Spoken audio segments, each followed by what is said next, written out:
Hi students, இந்த வீடியோவில் 5ஆம் வகுப்பு தமிழில் இருக்கிற முதல் பருவத்தில் இயல் 1 துணை பாடம் என்ன சத்தம், இதுக்கான புக் பேக் ஆன்சர் தான் பார்க்க போகிறோம். பேஜ் நம்பர் 10 எடுத்துக்கோங்க.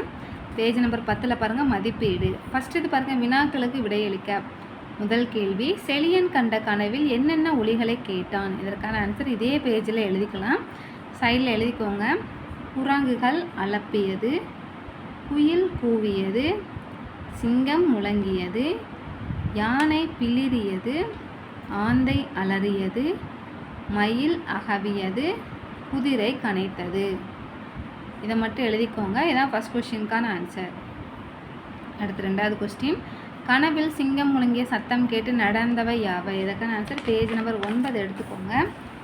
பேஜ் நம்பர் 9ல் செகண்ட் பேரால் பாருங்கள், சிங்கம் முழங்கும் சத்தம் கேட்டது, அதுலேருந்து குறிக்க ஆரம்பிச்சுட்டு அந்த பேராலே கீழேருந்து ரெண்டாவது வரி பாருங்கள். புற்றிலிருந்து வெளியே வந்து சீறியது, குதிரை கனைத்தது. அது வரைக்கும் மட்டும் நோட் பண்ணிக்கோங்க. இதான் செகண்ட் கொஸ்டினுக்கான ஆன்சர்.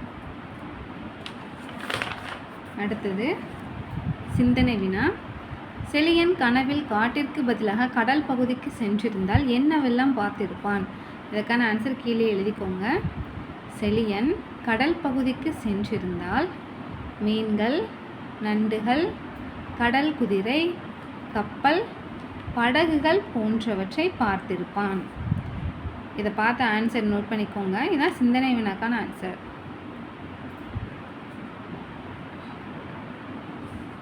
அடுத்தது, என்ன சத்தம் என்ற கதையில் உனக்கு பிடித்த நிகழ்வு எது? ஏன்? ஓரிரு வரிகளில் எழுதுக.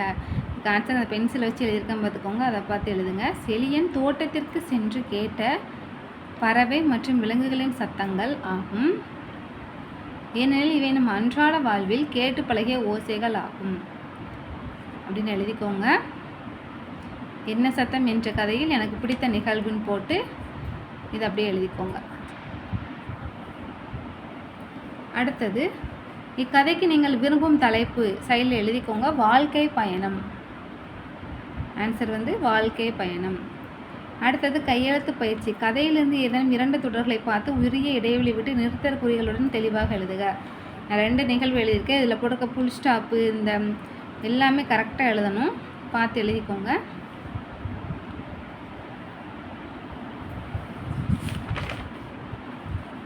அவ்வளோதான். அடுத்த வீடியோவில் கற்கண்டு இலக்கணம் கொடுத்துருக்காங்களா, மரபு சொற்கள், அப்புறம் புக் பேக்கில் இருக்க எல்லாமே பார்க்கலாம். இந்த வீடியோ இவ்வளவு தான். தேங்க்யூ.